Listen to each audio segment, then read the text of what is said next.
Hello, everybody. How's it going? This is Azren, the language nerd here, owner of the Calgary Language Nerds. In fact, my name is on my shirt today. I am Azren, the language nerd. So that's exciting. And welcome to today's video. This is another episode of Azren's Journal. If you're new to these videos on my YouTube channel, it's pretty straightforward. In these videos, I share my personal language learning journey, and of course, I give you advice on how to learn other languages. First and foremost, today I would like to share something that I posted recently that I think can benefit many of you watching this video. It has nothing to do with language learning at all, but I still believe what I said in that video is very important. If you go into my channel and you look at the previous video that I posted, I made a video called The Importance of Saving Money. I think this video will be insightful for many people that follow my work. I made this video initially for people that work at my business, the Calgary Language Nerds, because I think that there are a lot of benefits to saving money. I think that it protects you from a lot of negative circumstances that might come up, such as losing your job, being laid off, unexpected bills, you getting sick and being unable to work. It protects you from things. I also think that saving money allows you to go on the offense, and it allows you to improve your quality of life in the short term, whether it mean that you save money to then be able to donate to causes you really believe in. That leads to you feeling more fulfilled and you feel good about yourself because you made a positive difference in the lives of others. Whether it means that you're able to save some money up and go on a vacation and maybe even take a nicer vacation than you typically would be able to, and that makes you feel really happy, you can relax more, you feel good. So I made a video about it. It's for my tutors, but I decided to post it publicly as well so that anyone can watch it.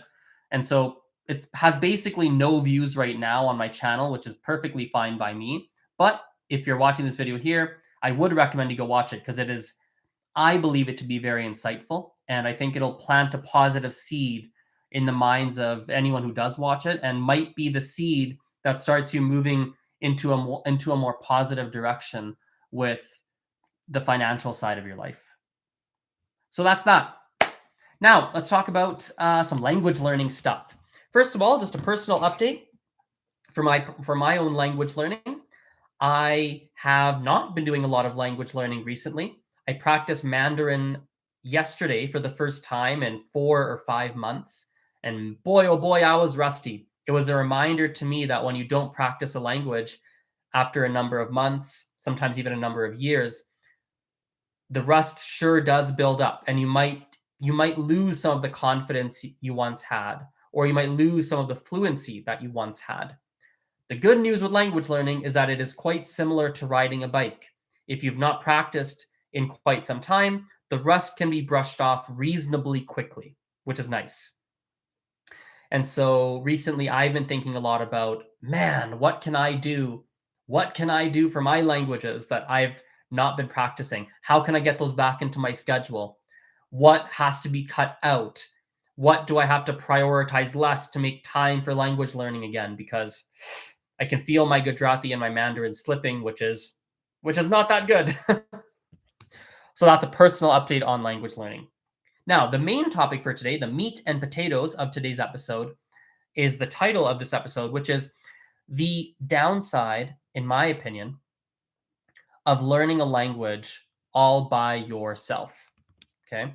Because especially when I look at the polyglot community, when I look at people who have a hobby around learning languages, many of them, perhaps even the majority, perhaps, learn languages by themselves. They use mobile apps. They might use textbooks. They do a lot of self-study oriented things. And that's not necessarily bad. I think that's okay. But I think that there is one inherent flaw in learning completely by yourself. And that flaw is that language learning is challenging. It's hard. It's not easy. And when you try to do things that are hard, there are always emotional highs and emotional lows. This is logical. I'm not saying anything that's overly profound here. But when you're at an emotional low with language learning or really anything in your life, the thing is that it's very difficult to work out of an emotional low without external support. It's very difficult to do so. Very few people are able to successfully work themselves out of a low. It's possible, of course, but it's way easier. It's way easier with external support. And if you don't have that external support, well, a number of things happen. You start externalizing. You say to yourself, I'm struggling with this language because I'm too busy. My work is too busy. Um, this element of my life is getting in the way. I'm so stressed about X thing in my life that it's affecting my language learning. You externalize. You blame yourself, meaning you think that you're bad at it. You think you're a bad language learner. You think that you can't do it. You have low self confidence. When you're at that low, low, low point as well, you essentially, the things that go through your mind, the low self-confidence, low self-esteem, the fact that you blame other things, all those things end up toward one result, which is that you stop learning the language. You take a break and never really get back to it. You quit the language altogether. You tell yourself now is not the right time, let me come back later, and you never really do. Maybe you're able to even stick with the language. Maybe you're able to stick with it, but you're in such a rut that then you stop actually progressing and it turns into some sort of a downward spiral. And none of that is very good. So the external support is crucial for the times when you hit those rock bottom lows. And all of us will, if you're trying to achieve any degree of real fluency in another language, you are going to hit those emotional lows, especially if you're not a very experienced language learner, which is the vast majority of language learners. So how do you get that external support? Because you do need some. Most people are going to need some, if not everybody. Number one, you could find a tutor, find a good tutor. That's one way to have external support, whether that be done through, my business, because we have a tutor that teaches a language you're learning, or whether you find someone somewhere else. There are thousands of good tutors, if not more, on this planet, and you should be able to find one, assuming you're learning a language that is widely spoken. So that's one way. Number two, you might find peers. You might find other people that are learning the language that you're learning, and you might befriend them and talk to them about your language learning trials and tribulations, what's going well, what's not going well. Find a community. The community can really help you a lot to get through those emotional lows. It might even make the emotional lows not as bad because you have that community and you're not alone. So when you do hit a low, it's not even that bad. It's just sort of bad but not terrible, and it makes it better than it could have been. So you can do it through community, whether that be an online community, you find online friends, online language partners, online people to connect with, and you find community that way, or you do it in person.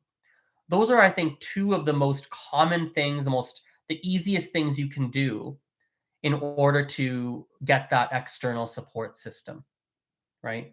Tutors are easy. Now, you might be thinking to yourself, how do I find these people? Well, tutors, it's a Google search away. If you're really stuck, just message me. I can help you find someone. If my business doesn't offer tutors for that language, I'll help you figure it out. Right? Google it. Look on websites such as italki, italki.com. You might look on hashtags on Instagram. You search hashtag learn. Hashtag learn French. Hashtag learn Spanish. Hashtag learn and the language you're learning, and start to scroll through the accounts. Follow all of them. Many of them are going to be people who teach the language, in which case what you want to do is you want to read the comments, because the comments on those posts are going to be the learners. Go follow them and message. I challenge you today, if you're not learning with anybody, I challenge you to either today, within the next 12 hours, message 5 people to message 5 language tutors, or I want you to message 15 language learners to be like, hi, my name is Azren. I'm learning Mandarin. I found your account on Instagram. I see you're learning Mandarin too. I'm looking to make some online friends and learn and make connections with other people who are learning the language too, so that we're not quite as lonely. Send that message, something like that, and say, hey, do you want to hop on Zoom one day and chat about how learning Mandarin's going for you? I can tell you how it's been going for me. And you message 15 people, 4 of them answer, and now you have your support system. Boom, in the blink of an eye.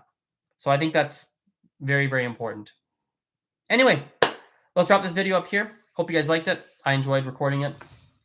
And yeah, we'll chat soon. Bye-bye.